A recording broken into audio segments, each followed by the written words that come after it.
Have you ever been involved in a construction matter that's gone bad? Are you a contractor with an unhappy client? Hi, my name is Mark Sarek. I'm the founder of Resolvery Law, and our firm works on construction defect matters. In this video, I want to talk about the 7 steps of an ROC complaint. Step 1 in a Register of Contractor complaint, known as an ROC complaint, is that you have to file a complaint. The ROC has a website, and you can file your complaints online. And once you do, you'll see that there's a number of fields to fill out. The one thing I would advise folks is to do your best if you're not having an attorney preparing a complaint for you. Generally, what the ROC is looking for is not a narrative of why you got here and maybe the reasoning and the things that occurred. They're looking for specific complaint items. So you might list item number 1, my door's not functioning properly. Item number 2, the window isn't sealed properly. Item number 3, the HVAC is not working properly. But it's not something to be too concerned about. You do your best if you're doing it on your own. Of course, our firm can help you, and there's always the possibility to amend your complaint. Step 2 in an ROC complaint, an investigator has been assigned. Once you file your complaint, the ROC will assign an investigator, and that investigator will look at your complaint, and he will then prepare a job site inspection, and he will transpose your complaint and go through it step by step by step, and depending on how many elements there are, and that will form the basis of his inspection and his later written directive if one occurs. So once an investigator is assigned, he's going to review your complaint and contact you, and then you're going to move to step number 3. Step number 3 in an ROC complaint, job site inspection. Once you've filed your complaint online and an investigator has been assigned, you'll be contacted for a job site inspection. In this case, if you're a homeowner, for example, with a complaint against a contractor, you have to be there. You filed a complaint. The contractor may or may not appear. Of course, at our firm, when we represent contractors, we always tell them you should appear. It's your case, it's your license that's on the line. But the main point in the job inspection phase is that the investigator will come out, and if you're filing a complaint, he will go over your complaint items with you. And what the investigator is going to be looking at essentially are workmanship standards. Has the standard been met depending on what your complaint is? If it's a painting complaint or a drywall complaint or electrical complaint, the ROC has guidelines on these various issues, and the investigator may also look at consider other things depending on your complaint. He'll look at your contract and whether what you're complaining about is part of the contract. But he may examine whether the contract even meets the requisite specificity, because not all contractors get it right. But that inspection, the takeaway here is that the investigator is going to come to your home or your job site and evaluate your complaint and see if the workmanship standards have been met. Step number 4 in an ROC complaint, a written directive. Once you've filed a complaint, an investigator has been assigned, and you've had a job site inspection, the next step is for the investigator to prepare a written directive. Typically what happens is the investigator will go through your complaint. Let's say there's 10 items. He'll list items 1 through 10, and those 10 complaint items will be the same 10 directive items. And then in the written directive, the investigator will either say no remedial work needs to be done. It may be that is met the standard. There may be complaint items that are not applicable if they're outside the scope of the contract, or if they couldn't be verified, for example. But most importantly, if you have a complaint, that written directive will spell out the remedial work that needs to get done. But this is important to know, because homeowners or people filing complaints sometimes, or contractors even, are asking for specific direction. And the ROC investigator will typically identify work that needs to get done, but he will not, or she, for example, will not tell the contractor how the work needs to get done. That's up to the contractor. The contractor should know the standards and the means and methods to get the work done. That's the written directive. But what's important about the written directive period is, by statute in Arizona, it can be no less than 15 days. And in reality, it's usually 15 days, maybe 20. So once that job site inspection happens and a written directive comes out, that means that that contractor may have only 15 days to get this project done. Now, if there's a lot of items on there, that's a challenge. It was a challenge to get the work done before the complaint happened, and now the clock is ticking. It's from a complainant or a homeowner's perspective or an owner's perspective, depending on the nature of the property. What's important to know is you don't have to give extensions of time. However, in some cases, depending on the complexity of it, if permits are involved, for example, or whatever the reason may be, a contractor may ask for an extension. He may propose a timeline. Now, it's up to you, if you're the complainant, to agree or disagree, but there is some discretion here with the investigators, and they may allow for extensions.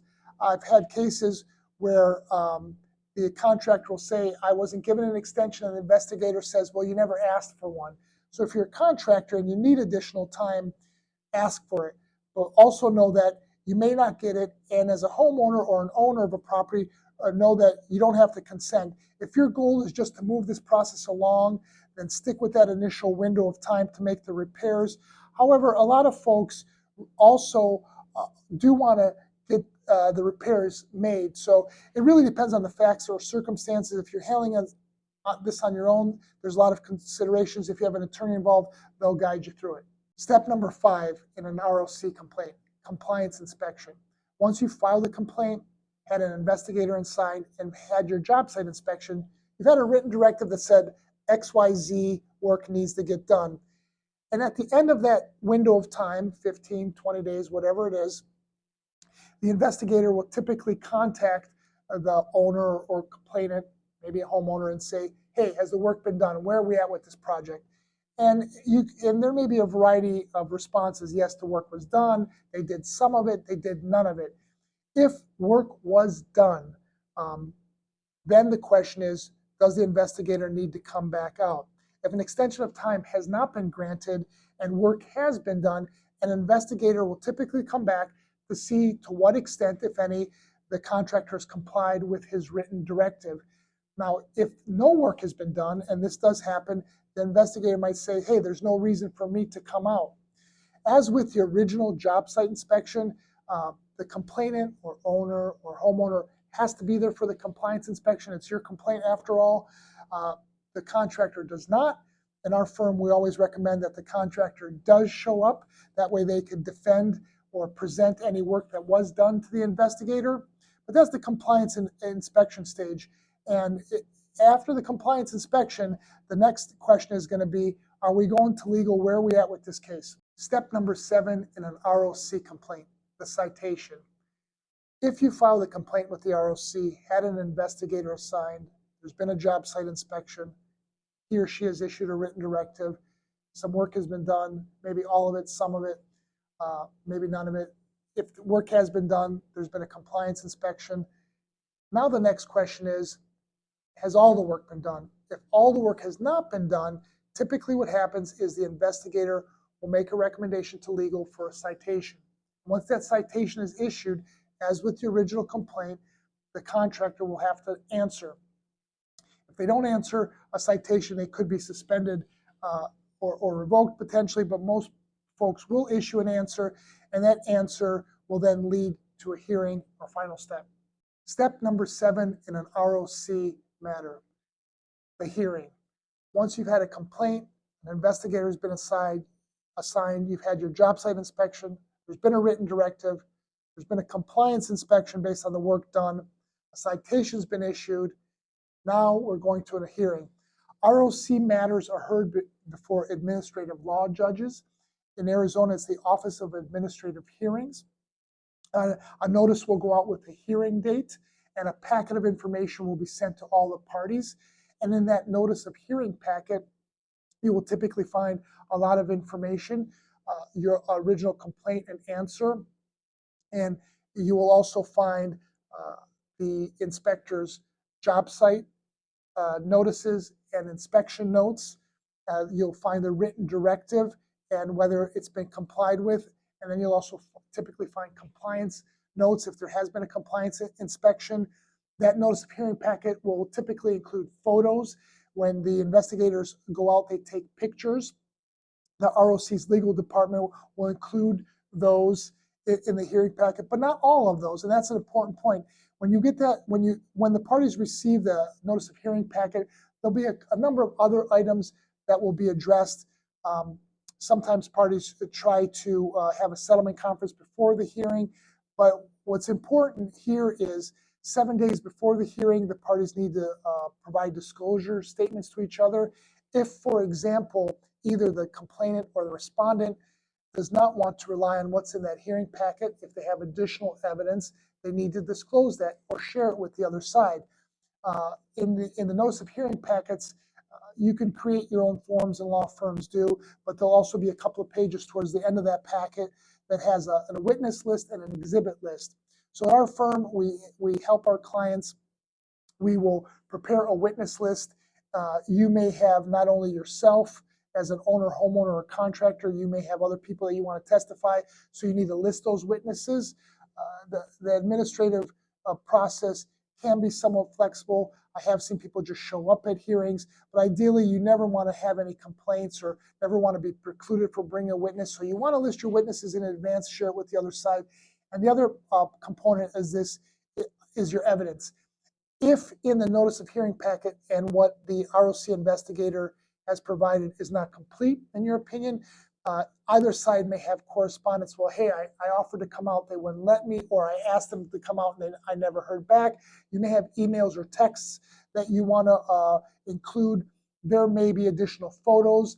Maybe that ROC packet, notice of hearing packet, is incomplete for whatever reason. As a contractor, you may have tried to do some repairs, and you may have some before, during, and after pictures, for example.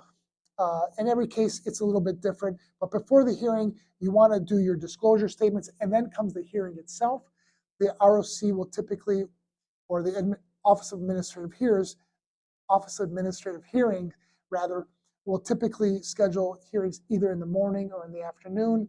The morning hearings are 3 hours. The afternoon hearings are 4 hours. And the way the hearing works is typically the investigator will go first after the judge calls everyone to order. The judge may ask if the parties have had a chance to resolve their differences, and sometimes the parties get another 5-10 minutes to try to do so. I've seen cases where the hearing gets stayed because the parties decide after all this, hey, let's try to work it out. And then the judge may ask for a status update after so many days. But aside from those introductory kind of housekeeping issues, what the judge will typically do is have the investigator go first. And in these administrative hearings, the judge can ask a lot of questions. It's a little bit different than a case in civil litigation. The judge is much more involved.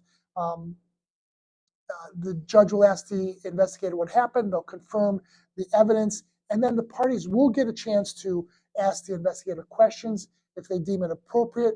And then typically what the parties do, and the judge will guide this process, if there's nothing left for the investigator there and it's a 3 or 4 hour hearing, most parties excuse the investigator. And then the hearing continues.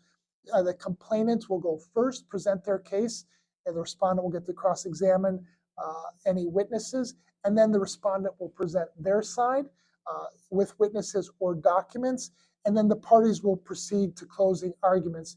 As an attorney who represents clients both on the homeowner and contractor side, we never waive typically opening statements, and we're always going to want to make a closing argument to kind of summarize what happened and let the judge know what we're looking for and what points are important, or what points we think needs to be the focus. And then after the hearing, you're done, and you're going to be waiting for an administrative law judge's decision.